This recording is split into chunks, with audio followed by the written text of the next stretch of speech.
Adakah anda pernah rasa putus asa, macam hidup ini bagai tongkat kering, tiada harapan lagi? Dalam kitab Bilangan, kita jumpa kisah konflik bangsa Israel. Hati mereka penuh ragu, siapa sebenarnya pilihan Tuhan? Mereka mahukan bukti nyata kuasa ilahi. Keadaan ini sama seperti kita hari ini, mencari cahaya di tengah kegelapan.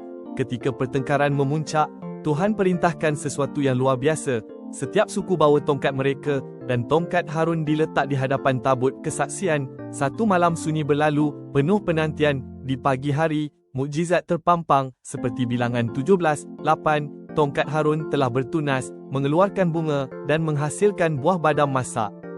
Dari ketiadaan, kehidupan memancar. Bukti jelas pilihan Tuhan. Kisah tongkat Harun ini bukan hanya cerita lama, tapi pesan abadi untuk jiwa kita.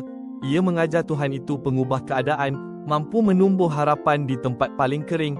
Hidup kita mungkin terasa tandus, tapi dengan iman dan kasih-Nya, setiap keputusasaan jadi keajaiban. Dia hidupkan semula apa yang kita sangka mati, penuhi hati dengan kedamaian dan cinta melimpah.